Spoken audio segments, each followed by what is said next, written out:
Hey guys, I've had a 3.5 pound connector in my Glock 30 for a while now, and recently I've been trying to get one for my Glock 17, and it's been hard. It's been hard to find. Midway USA has been out of them. Pretty much everybody locally here has been out of them.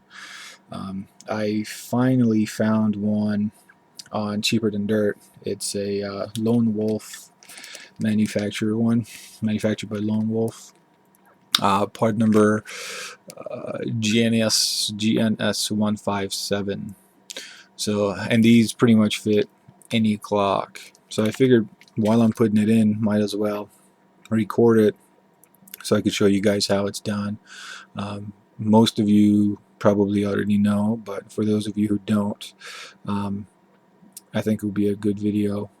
So let's get cracking. I'm gonna put the 30 away.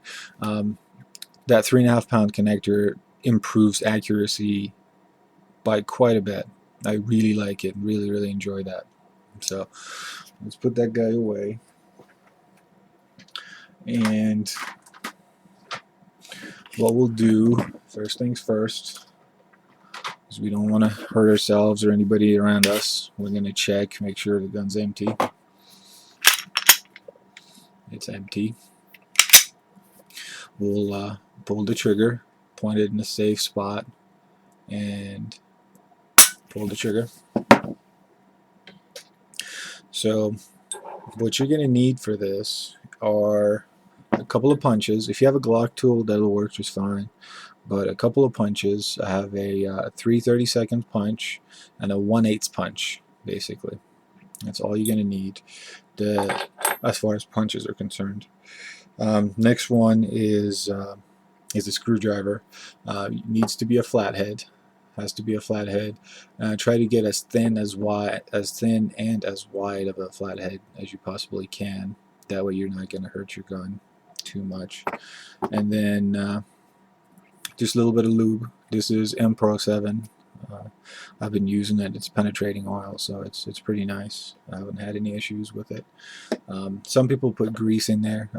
I think Glock originally puts their grease in there when the gun's new. So let's go ahead and take it down. And to take the gun apart, most of you know this, but for those of you who don't, you should know that if you don't know how to take down your Glock, you probably shouldn't be doing this. So, but for good practice, all you need to do is grab it like that. Now what we're doing, we're going to squeeze and pull the slide back just slightly. As the slide goes back, we're going to grab our release levers and we're going to pull them down. We're going to grab those and pull them down. So I'll pull it back. You can feel these let go once you pull it a little bit back, and then it'll just come straight out. We're not going to mess with the slide, so we're going to put that away. You don't need a hammer or anything, so don't start banging on your gun. First thing we'll do is we have two pins here. We have the little guy up top, and then we have the bigger one down here. We're going to start with the small one, which is our block pin. We're going to push that out from left to right. So, and I'm just going to do that by hand. You don't need special tools. Just be careful. Start pushing that out. It's going to come straight out. And then I'm going to grab my 1/8 punch and the big one. Now this is the one that gives me problems almost all the time. The reason being is because of the slide release. So what you need to do, you don't need too much pressure for this to let go. So if you push it and it doesn't come out, don't get a hammer and start banging on it. What you need to do is you need to play with your slide release lever just a little bit, just back and forth, up and down, you know, left to right. It's a very tight tolerances between the pin and the hole that it goes through. So you just want to release that just a tiny bit. So I'm going to put a little bit of pressure on it. A lot of times on the first try it goes, but a lot of times it doesn't. So right now it's not letting go. So I'm just going to keep pushing, and as I'm pushing, I'm going to play with this guy, just moving it up and down, left and right. Okay, it's a little stuck. Just be patient. A little bit back. No, a little bit forward. There we go. So now let's go. So push that out. And I'm going to pull this other pin out. Let me get a patch. Just going to set a patch down and put my parts on there. So they're greasy and dirty. Yeah. Okay, so next we're going to take out our block, which you just can grab it underneath with a punch, put your thumb on it, and you just pull it out. Pull that right out. And set that to the side. Okay. Next pin we're going to take out is we're going to grab our 3/32 punch, and you have a hole right here in your frame which contains a pin. So I'm just going to press that pin out from left to right. Again, you don't need a hammer, just hand pushing is fine. Next, we're going to take out the trigger assembly and the let me see here. Get this guy to focus. I might have to switch this to manual. Yep, I might switch it to manual focus. Okay, so we're going to take the trigger assembly and the trigger housing assembly out, and all you do is actually fairly easy. Just going to grab your ejector and we're going to pull up on it. See how it's, I'm going to just raise it out. Just be careful because there is spring pressure, so you don't get little parts flying everywhere, which it shouldn't, but I'm just going to grab that and I'm just going to pull it straight out. It would help to take this out also. So I'm just going to grab that and pull it straight out. So the frame is pretty bare. I'm just going to set that aside. What we're going to work with is this little part right here. Let me go back to manual focus. So, oops. So what we're going to work with is this guy right here. We're going to take that out. So the way we do that, we need to take this trigger bar out of the way. So how you do that is, if you see, there's a little rail right here, and part of that trigger bar is in there. So you want to grab a hold of this little triangle piece right here, and you want to hold on to it tight. And we're going to pull the trigger bar back. I'm going to pull it back, and as I'm pulling back, I'm going to tilt it inwards towards me. So I'm just going to pivot out, and the whole thing will come out. One thing you want to make sure is note the direction of the hook on that spring, just in case that spring comes out. Okay, it needs to be facing downwards towards the bottom of the gun. But we're not going to take it off of here. We don't need to do that. Set the sound, and then we'll go to autofocus again. Okay, so next thing, we're going to grab our screwdriver, flathead screwdriver. Make sure it's a gunsmithing one so you have soft tips, you don't screw up stuff. And we're going to grab our connector underneath.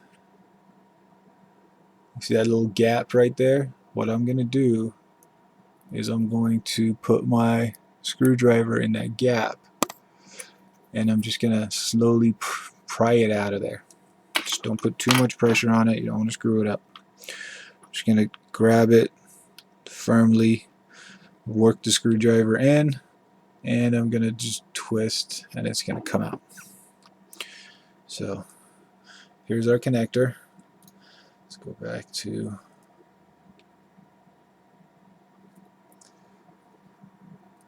so here's the connector, just a piece of metal. I'm going to set that aside, and I'm going to grab my Lone Wolf 3.5 pound connector, which is this one. So we're looking at, there's a 5.5, and then there's the 3.5. My Glock 17 came with a 5.5. So we're going to install this. Put that aside. Alright, so basically we'll reverse everything we did. So I'm going to go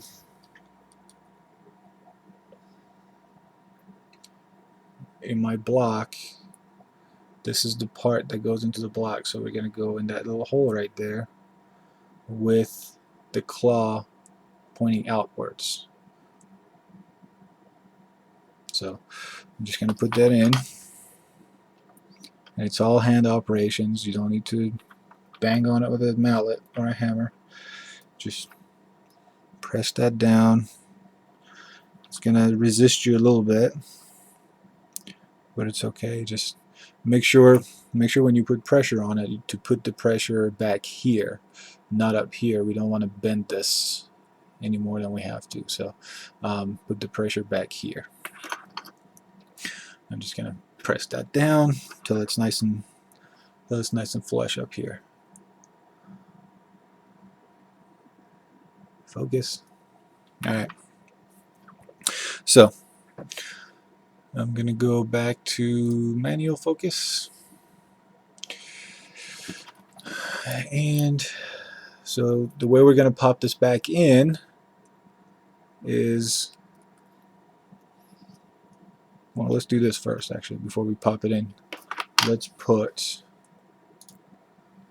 a dab of oil. I'm just gonna grab a little bit of oil, and I'm just gonna put that right there between the spring and the trigger bar.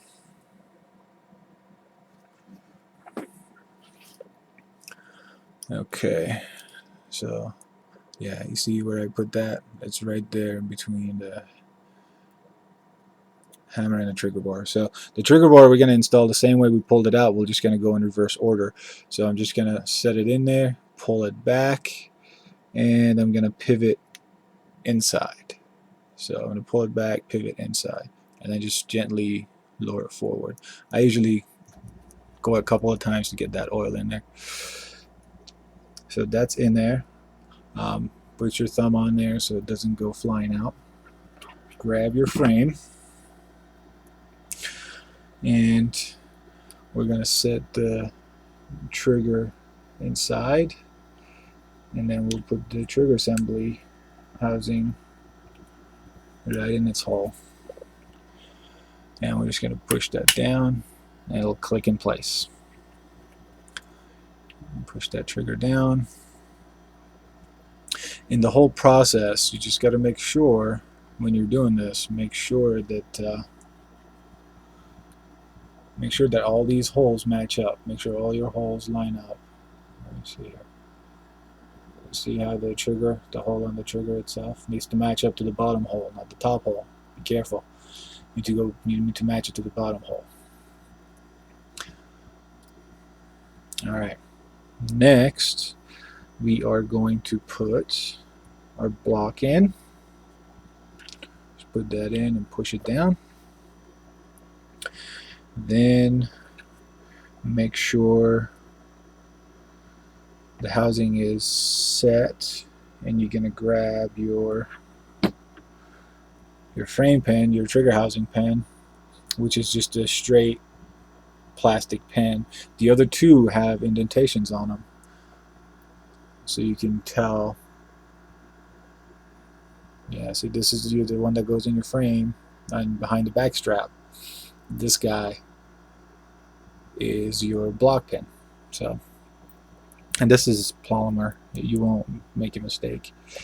And install from right to left. We take out from left to right, install from right to left. So just put a little bit of pressure down on the housing, and with your finger push that in. It'll stick out a little bit. Don't worry about it. Just get it set in there for now. Next, we are going to grab our block pin, put that in. I'm going to go to the top hole, and I'm just going to push that in with my finger. Just kind of get it to go in far enough. Then I'm going to grab the slide release. The way we do that is, as I put it in, I'm going to go between the trigger and the frame, and then the spring is going to rest against that pin that we just put in. So you just push it down and it drops in. Again, with that, you want to make sure that that's lined up. You see where it is? And this is what usually causes that big pin to not come out very easily. Okay, so we'll put that bigger pin back in, our trigger pin. And then you just, again, you got to play with that a little bit just to align it just right so you can push that in. Now once it goes in, you'll be able to push it in with your finger. I'm happy with the way pins are right now. You're just pushing it in with my hand, but I kind of like getting them nice and centered. So what I will do is just grab my punches, my 1/8 punch, and with the butt end of my screwdriver. I mean, if you have a little tiny mallet, it'll work too, but I'm not driving it too far, so a screwdriver's fine. And I'm using this part not further back because I'm going to get less torque out of this part. I don't want to push it all the way back through again. So I'm just going to hit it gently, and the gun will talk to you. Once it's in place, you feel it. It feels like it clicks in basically. And then I'm going to grab my 3/30 seconds punch. I'm just gonna go for the little one, the block pin. I'm just gonna tap that gently. Yeah, and it'll let go, be really loose, and then it'll stiffen back up again. And that kind of should be your sign to stop hitting it. And then sometimes you go too far, so you just kind of go back and forth. So your depth should be close to this guy here. So your depth on both sides should be fairly similar. A little bit of gunk on there. Okay, and then the frame, the housing, the assembly pin, I'll just get that in there a little bit more, just so it's nice and centered. It doesn't have to be. It's not like it's going to make your gun jam. Okay, so that's done. I'm going to grab your slide, put it on, and point it in a safe direction, making sure there's nothing in there.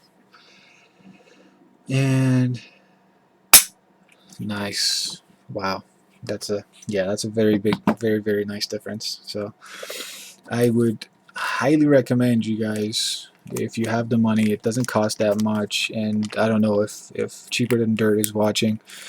Great job on the shipping. I ordered on a Monday. I paid for the 7 to 10 day shipping, which I don't know if anybody agrees. Why do they charge $6 to ship this little half an ounce thing to you? But the 7 to 10 day one got here in about 4 days. So really hats off to Cheaper Than Dirt, them, and Midway USA. I'm really happy with their shipping and their service overall. So I'll hold on to the old one just in case. I read a lot of good reviews about the Lone Wolf one, so I bought it, and it's only $10, $9.99. So that would be it. Just make sure to keep it safe. Let me know, guys. Let me know if you have any questions, and I'll be glad to answer them for you. Thanks.